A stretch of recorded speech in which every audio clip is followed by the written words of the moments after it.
And so this session is called Leadership by Redesign. As we navigate our rapidly changing world, business leaders are developing new skills to support their colleagues, clients, and employees.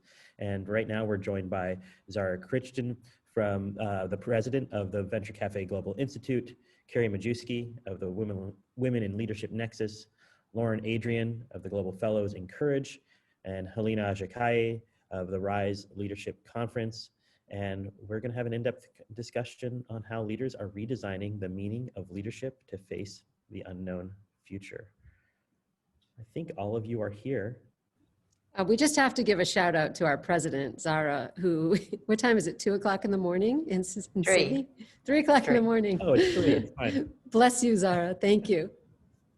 Thanks for having me, and thank you so much, Venture Café Providence. What an amazing community. And if now's not the perfect time to talk about leadership by redesign, I don't know when is. You know, was the concept born in anticipation of COVID and the disruption that we've faced in 2020? It feels a lot like it at the moment. You know, it's a fantastic topic, and thanks for the great introduction there, Avi. And thank you for the invite, Amy and Tuni. It's such a pleasure to be here today. Let's kick things off and get to know Carrie, Lorne and Hilina. If you would like to, for the first couple of minutes, each speak to what you're doing in the ecosystem, what your main purpose in business is at the moment, that would be great. We'll kick off with you, Carrie. Wonderful. Thanks, Zara. And so great to be with all of you. Venture Café is quite possibly one of my most favorite organizations, and huge fan of Tuni, Amy, Avi, you guys. Oh, you're really paving the way. So it's an honor to be here and to share space with Hilina, who is one of my, I just love this woman. So thank you so much for having me. A little bit about me. So I've been in Rhode Island now about 5 years. I am absolutely blown away by the level of commitment in this small but fierce state to just really level up every part of our state, from the way we look at innovation to inclusion to the business world of tomorrow. My passion is really bringing women and people together with a specific focus on building a business world that just looks a whole lot better than it does today.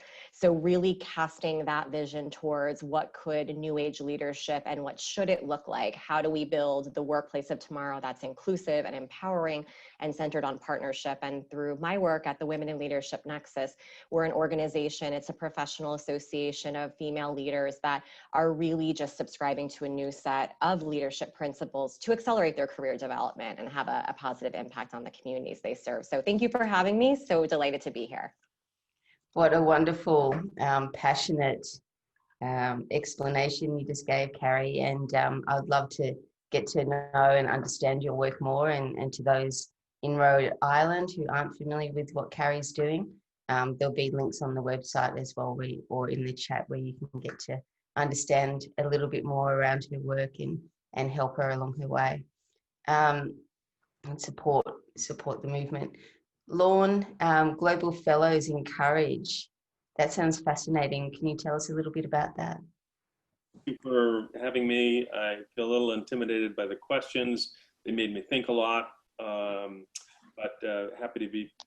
So my day job is in finance. I'm in the insurance business, work with families around the world and companies around the world, most notably with banks.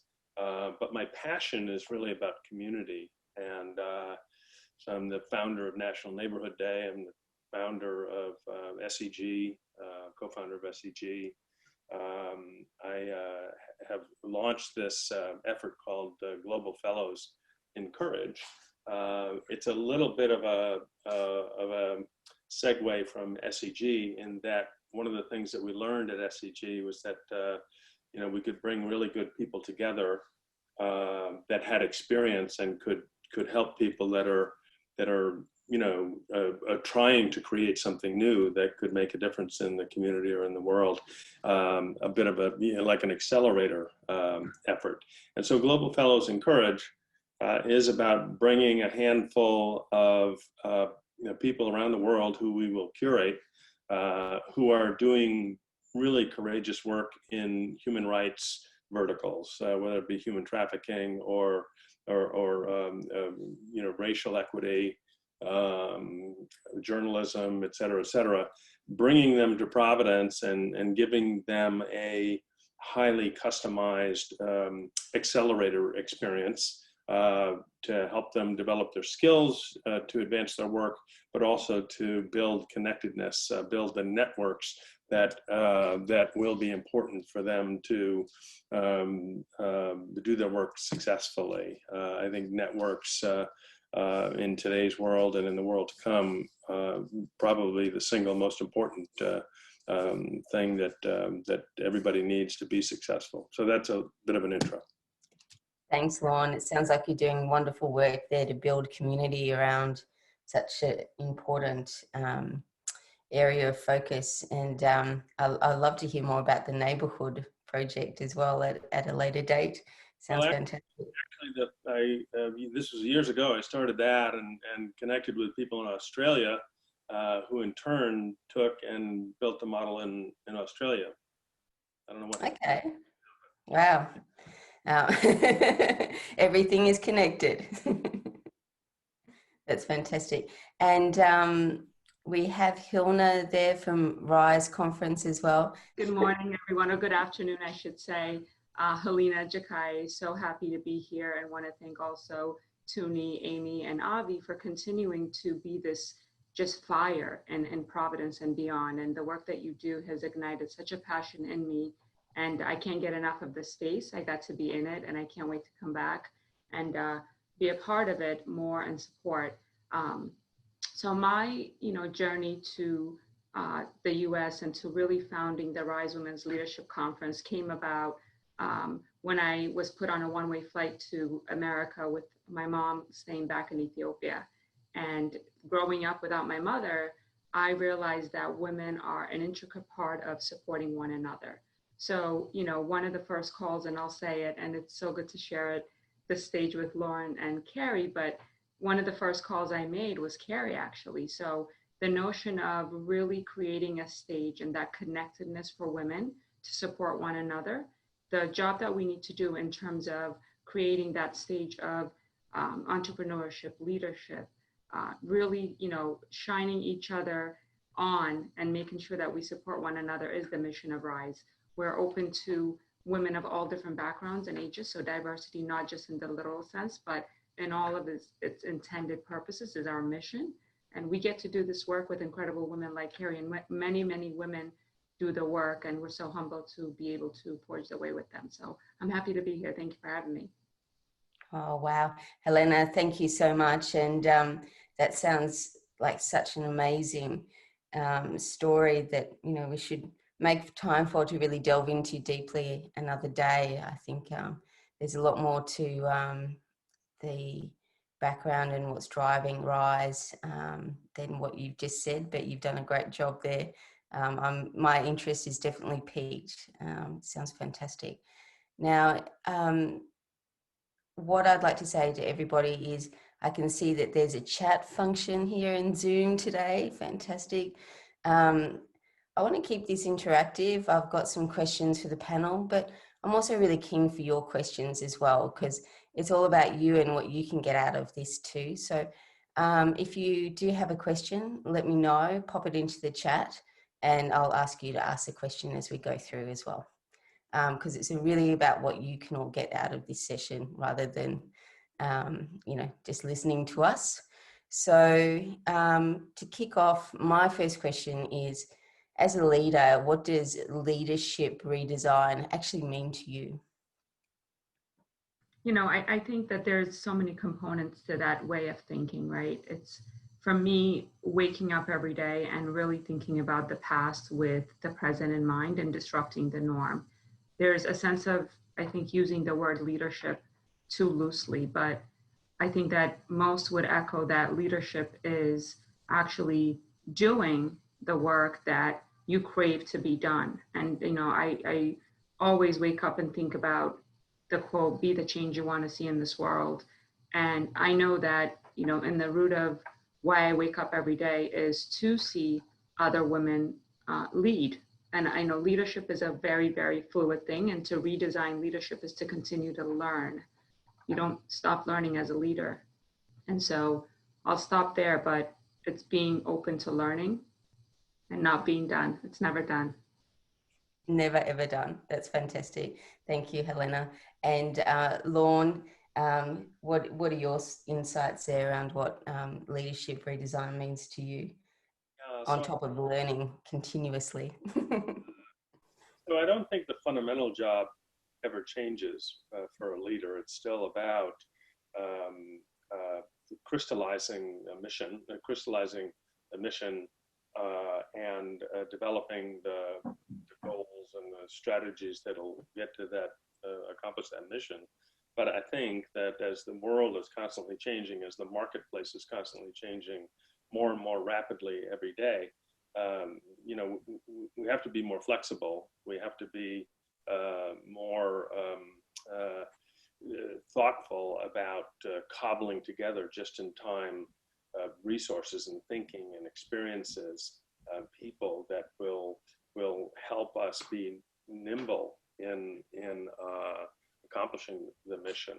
I think we have to accept that the more complex things come, the more incompetent the leader becomes in any one, you know, part of the puzzle.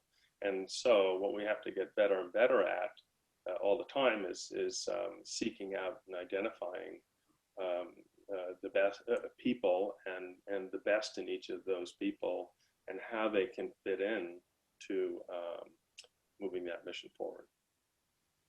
Thanks, Lorne. I think you hit the nail on the head there as well in terms of change.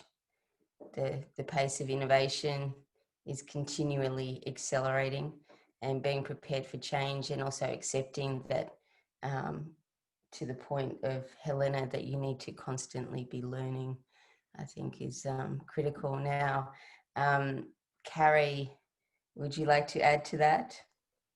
Yeah, so I love the question. I was trying to figure out where I'd want to start because there's so much that we could talk about with it. And my mind just went to, you know, one of the things that obviously I'm really passionate about through the work with Nexus and just what we're doing as partners in the community is that I struggle with the fact that so many people still show up to work just really disengaged with where they're working, whether it's just apathy or active disengagement, as Gallup says, or even like physically uncomfortable walking into the workplace.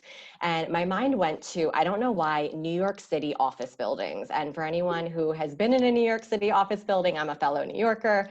I don't know why. My mind went back to the good old days where you could pack into elevators and, you know, all these different companies share, you know, levels and levels of office space. And I was thinking, and this is kind of an analogy I guess I wanted to tee up today, that, you know, you pack into an elevator in the morning, it's the rush hour commute back in the good old days, and you've got maybe 15 people in that elevator. And I'm going to bet only one person in that elevator jolted out of bed that morning, so excited to go to work. They like rushed to the coffee shop, they got their coffee, and they are waiting for that elevator door to open to be with their colleagues and their leaders that just elevate them and leave them feeling so ready to tackle the day, creatively stimulated, intellectually nourished. And then I think about the other 14 in the elevator, and they're that range of apathy to disengagement to physically in a corner in the elevator, not wanting the doors to open. And that's what keeps me up at night, is that we have this huge issue where for every one person who experiences extraordinary leadership and an unbelievable workplace culture, I still believe the vast majority don't, because the vast majority of the business world is just being run through systems, old ways of thinking, and hierarchical standards. So when I think of redesign, I think blow it up. I want to see the elevators jam-packed again with 15 people, multiple combos of 15 people that cannot wait for that elevator door to open so that they can be where they feel their best and they're most elevated. I love that. Put them in the elevator and make them feel elevated. I didn't even realize that I said that, but yes, elevated. Sure, we'll go with that. You know, it's touching really around the people and the people management aspect, which is a really important key of anything to do with change and good business, a strong business. Maybe we just need to have Venture Café in New York and just have everyone come and work with us, and they'll feel energized. But yeah, it's a beautiful insight there, like having people feeling stimulated and active and wanting to give their sort of life work to whatever it is that their passion is. I think that's a challenge, isn't it? And that's why so many people are facing a career change at the moment as well, forced and unforced, having to reconsider where they want to be in a few years' time. I suppose that does get us into the nice territory of talking about people. I think that's a nice kind of segue that you've set us up for there, Carrie. So with change being exponential, and this year has been more than exponential, if there's such a thing, how can you cope with change whilst leading an amazing team of people, or just, leading a team of people? And Carrie, I'll shoot that one at you. Yeah, change is hard, right? And we've gotten a healthy dose of forced change for sure.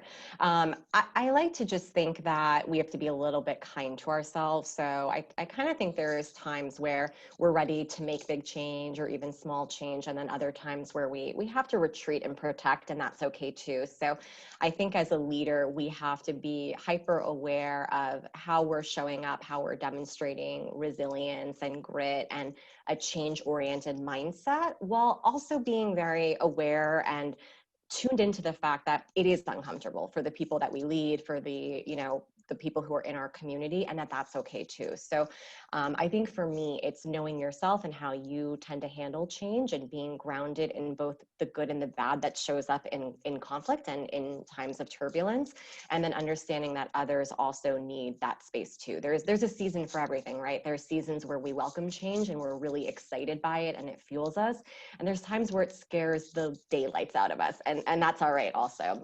We're human at the end of the day. Well said. And Lorne, in terms of thinking about change and the ever-evolving careers that we all have now, noting that you come from a banking and finance background, and that you're also incredibly active in the non-for-profit space, you can see what sort of fuels your passion there. Do you want to sort of talk to what your own choices have been in terms of your career and how you've ended up where you are? So I think one of the things we have to recognize is that everybody's journey is unique. And I think when I meet with young people and talk with them about career advice, it's about a self-reflection. It's about what are the things that give me joy, what are the things that I love, what are the characteristics of a day that will feel good to me, and then figure out what kinds of things can I try that will hit all those buttons. For me, it's about a lifetime of flexibility. It's about the ability to take 2 months off and ride my bicycle across the country, or take a month off and go climb a mountain, pursue some idea in the community that I think will add value. So it's for me, it's about flexibility. For someone else, it might be about knowing that they've got the same box every day, but they can be creative and bring their best to that box every day. So I think a lot of self-knowledge and reflection is incredibly important. And I think it's also at the same time important to recognize that as this world changes, it's increasingly important that leaders articulate, and that those of us who are choosing to be a part of a group understand that the culture that's required for different missions, can be different. The things that I've been involved in, and the way that I've come to think about the culture for success in a rapidly changing environment, it's about everybody on the team, having an innate sense of curiosity. It's about everybody on the team having an attitude of growth and constant learning. It's about everybody on the team, having a high level of humility that in many, many different forms. It's about everybody in the team looking for others who can contribute to the team. It's about everybody on the team, persevering. I heard earlier, Carrie, I think, mentioned, grit. We have to be willing to, get sideswiped and have the world pulled out from under us and still keep going. And I think, once again, I mentioned it earlier, but everybody on the team has to have and adopt and welcome this culture of flexibility, where we each need to contribute different things at different moments, and we need to be constantly learning in order to be prepared to contribute those things. Well said, well said. I think it's very Mary Kondo of you in terms of sparking joy in your life. So how do you organize your life in a way that you can actually simplify it to really focus on the things that are important and that matter to you? And, to Carrie's point before around jumping into the lift in New York City, it just gave me shivers up and down my spine, thinking about, as we return back to that part of our existence as well over the next few years, what that's going to look like and how that will change. Hilina, in terms of that question, I think I'm keen to understand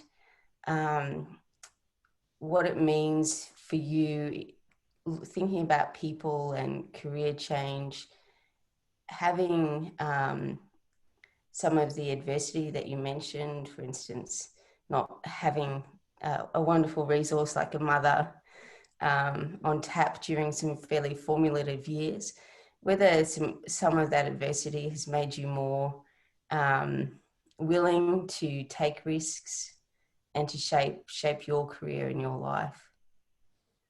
Yeah, I think that, a couple of things that both Carrie and Lorne say that I want to build on. Change we know innately, and what intrigues me is that we know change is inevitable. Something is going to happen and something is going to change. We also know that change comes with fear, but often we hide that fear. And for me personally, change has always been a constant. So I think Lorne said, get sideswiped. So for me, if I could think of an analogy of change, specifically now in a time where we're moms, we're working full time, we're trying to teach kids from school, it's that wave in the ocean. And it's constantly moving. It's either you go with the wave or you get sideswiped. And so change is inevitable. And I think as a person who's always in my career has led people, you have to be authentic and you have to be sensitive of the fact that change and the frequency of change and how it comes about impacts people differently. And so while we're all in that, ocean of waves of change, whether it's the pandemic or social unrest or just a personal career change. I just made a leap from, a 15-year career in retail to an amazing career in tourism. And it's different, it's change. And so how do you unpack all of that? As a leader, when you are going through change and leading people, be authentic, be a person, throw someone a life jacket because they might get sideswiped. We can't all handle change the same. So that just resonates with me when I'm listening to both Carrie and Lorne. Thank you. Thanks so much, Hilina. Throw someone a life jacket is a really good sentiment, and I echo that as well, because people do react to change differently. I can see in the comments, we've got a comment there around Gen Z and or Z, as we like to say in Australia, but from Mary talking about how Gen Z adapt to change and view things very differently in terms of their career. And I think that's right. That's my advice to young people that I work with is the career path that your parents have taken is going to be different to yours. So listen to yourself first and foremost as you go through. Parents are important, don't get me wrong, but there's even sort of a lack of understanding as to the options that are available now for the next generation too. So if we think about diversity and inclusion in terms of leadership redesign, how important is diversity and inclusion, Hilina? Well, I mean, I think it's the main ingredient to creating positive change in anything that we do. When you have the right people at the table, if you're going to really evoke change, all the stakeholders have to be at the table. And this really kind of aligns with one of the critical missions of RISE, which is, we're a women's leadership conference. There's no question about it. But we have about a 10% attendance from men. And that's primarily because we carved out intentionally that space. As a mother of an 11-year-old and a 14-year-old boys, I'm very, very wild about women and supporting women, but I cannot at the same time emasculate them. So we have to teach the generations of boys how to treat women, how to be in that space of corporate. So that's gender diversity. And then in terms of, both of them being different from different countries, their parents, I'm from Ethiopia. My husband is first generation Nigerian. I have 2 nephews whose parents are from Italy. And so my family is so interconnected in that diversity. And I bring that to my work. When I'm looking at creating and building a team, diversity is the main ingredient, whether it's marketing, sales, whether you're talking to your HR team about bringing in different perspectives. If you don't have that diversity in age and gender and socioeconomic, really even socioeconomic background, you really don't get the perspective of the world. So it's critical. It's actually the main ingredient in creating positive change in this world. We are more globally interconnected, aren't we? It makes so much sense to ensure that we're meeting the needs of all of our customers and not just a set few. Lorne, in terms of diversity and inclusion, how important is that in terms of your leadership philosophy? Yeah, so I think we all have to decide how courageous we want to be, and how courageous we can be on a daily basis. There's no question in my mind that the greatest opportunity lies in getting outside our comfort zone, and sometimes that means understanding that greatest success in a rapidly changing environment, in an infinitely diverse marketplace, is by having a team that resembles that marketplace. But it takes courage, because we have, as leaders, we have to welcome these different opinions and different perspectives, and then figure out how to manage them in a way that we're ultimately successful, because differences of opinion and perspective can be quite strong, and I think it requires courage and perseverance on a part of a leader to continue to pull that together. And one of the things that I've done for myself, and I would recommend it for everybody, is to have your own sort of group of folks that you get together with from time to time, to help refine your emotional and spiritual strength, to embolden your leadership. 15 years ago, with a buddy of mine, I started a guys' lunch group that we call CHOW, Challenges, Hopes, Opportunity, Wisdom. We meet every month, the second Friday of the month, and it's just about putting our challenges on the table, whether it be a relationship at home or a change in our career circumstances or some problem we're having with one of our kids or a management challenge or whatever. My point there is that the world is complex and the world is difficult, and we can't, if we think we can navigate all that alone,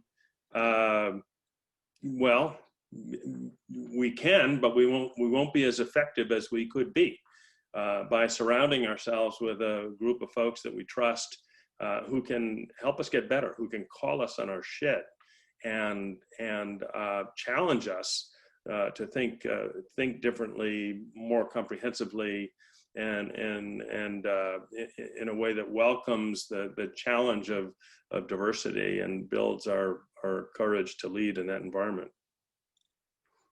Chow sounds like an interesting group there, and Lorne, you sort of hit the nail on the head. It's all about perspective, and what we can do for each other is change that point of view and make each other look at things a bit differently.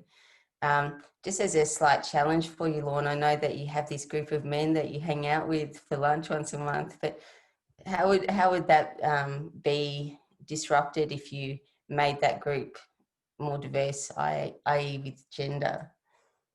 Yeah, so we haven't done any gender diversity. We have every other kind of diversity imaginable in the group, but they're all males. I have plenty of groups in my life that is, gender diverse, but not this one. It's important to have a safe space, isn't it, as well, where there's small groups that, what you're talking about there is, and it's sort of scientifically proven you need groups of about 6 people in order to be brave and share and put things on the table as well. How big is your CHOW group? Well, I've got a stable of about 40 guys, but they're Wow. presidents of major companies and presidents of universities, and they're busy people. And Yep. in any given month, we have somewhere between 8 and 12 people show up. But over the course of 15 years, they've come to know and trust each other. And the stuff they put on the table is I think to most people would appear shocking. But they're there to be vulnerable, and they're there to be helpful, and to be helped. And that's a really, great spirit. So anyway. I think that's fantastic, just from a, not only from a leadership perspective, but also from a mental health perspective. You guys were well ahead of your time. It's funny because we have guys ranging from 20s to 90s, and I always think of this time when this guy who's in his 30s mentioned that his kid is in trouble with drugs. And it was a 90-year-old who had the most helpful perspective for this guy. Help comes, and encouragement and wisdom comes from all kinds of places. That's right. You've hit the nail on the head there. And Carrie, in terms of diversity and inclusion, how does that power what it is that you do? Yeah. Oh, I love what Lorne and Hilina said. To me, I always think of diversity of thought. That's always where my mind goes immediately, and just celebrating how uniquely amazing each individual is, and how their backgrounds and their varying perspectives make an entire organization and a community stronger. So it's something to be celebrated.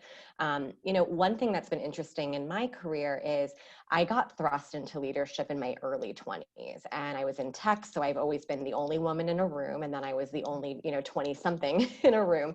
And I had a lot of just awakening to how much age is not something Hilina brought up, and I was so glad she did. Age is very much an exclusionary thing in leadership circles. So typically when you look at the hierarchy, it's years in certain roles to get promoted, which ends up where your executive suite, everybody's the same age and everybody's typically still a male and white and all those things that we talk about. And that's why I think I really am bothered by linear career constructs and hierarchies, and the way that people tend to get promoted is that we are keeping ourselves just separated from one another and really eliminating a chance for those collisions of thoughts and perspectives to come from the varying generations, religions, race, socioeconomic status, as Hilina said. There's just so many unique perspectives that we need at the table. So I think for me, I am trying to, when I see in myself and others, just those words that we say, the names, the classifications, even I'm going to say it as a millennial, I hate that word. I have gone on record saying, stop calling us millennials, because there is a scarlet letter. It gets handed right on you. There are negative associations with that age group. And I'm more about the human. Like, I want to understand how that human being thinks and how that human being processes information and wants to, you know, advocate for change. And it was interesting, when I started the Women in Leadership Nexus, I was 28 at the time. And I got asked by so many people when I started, is it a millennial group?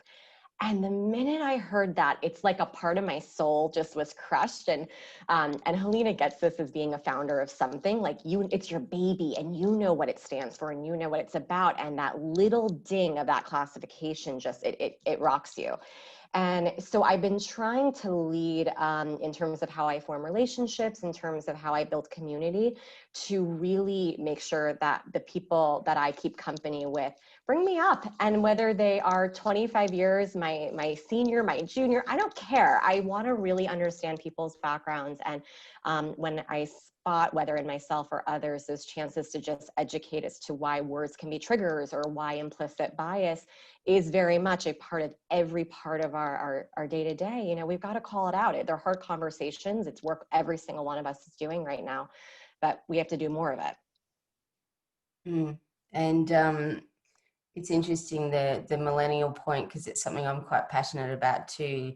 Does everybody here understand that millennial behavior is actually human behavior? When you break it down and oh, that's so millennial. It's actually human behavior. Everybody is doing what quote unquote millennials are doing. Well, there was a funny visual. I don't remember when it was, but it was exactly what you're saying, Zara, where they were saying, well, if millennials want to feel supported in the workplace and have work-life balance, I mean, doesn't everybody want that? And I agree, it's about a human, right? And what that human is craving. And as somebody who leads people just like Lorne and Hilina, I just can't approach it with, well, what is the Gen Zer on my team want? Or what is the baby boomer want? I can't think like that. I have to think, I'm looking at Hilina, she's on my team, she's awesome. What does she need uniquely?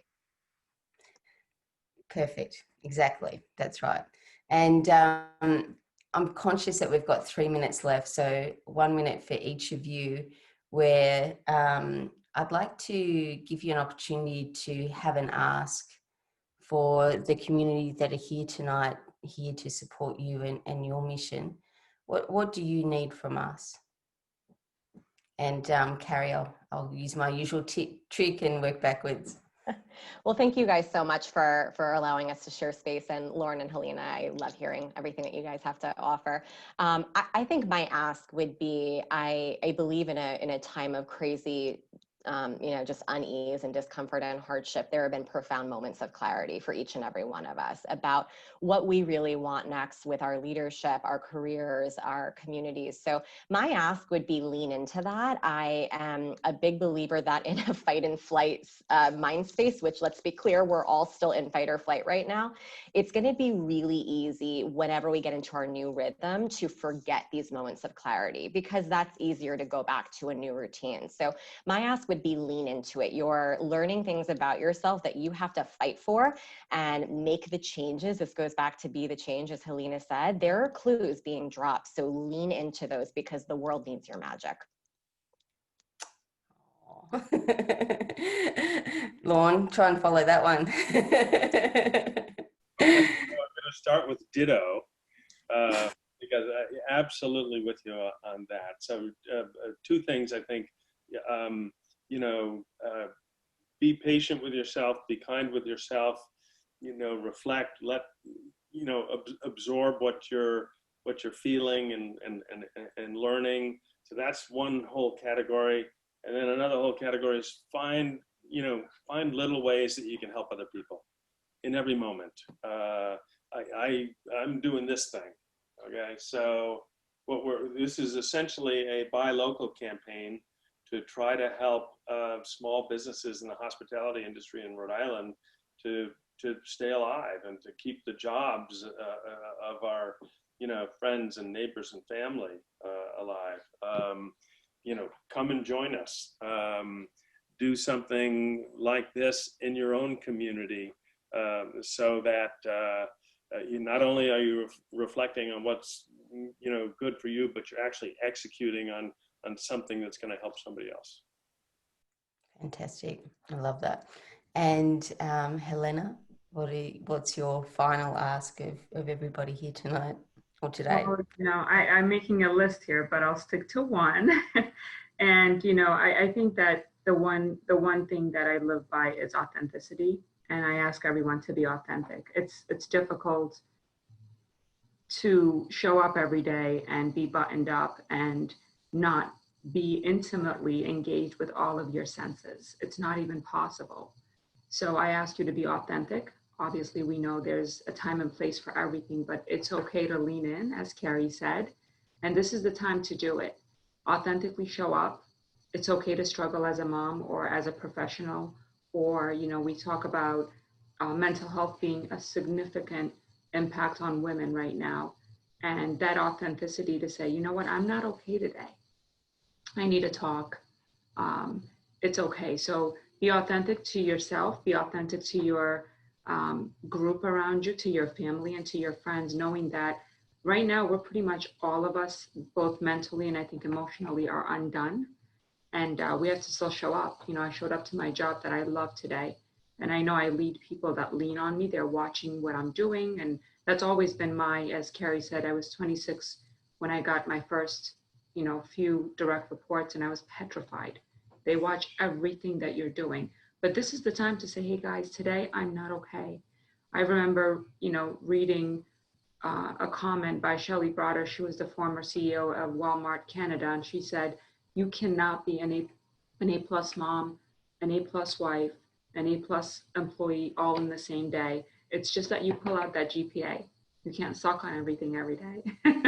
But you have to understand that it's a report card that's accumulative of everything that you do, and give yourself a break and be authentic. Wonderful. Thank you so much, Hilina. That's great. So everybody, to round out this fantastic session with these amazing leaders, just remember to lean in, support your community, and be authentic, and go forth and lead us into 2021, which will hopefully will stop being in survival mode and start getting into thriving mode.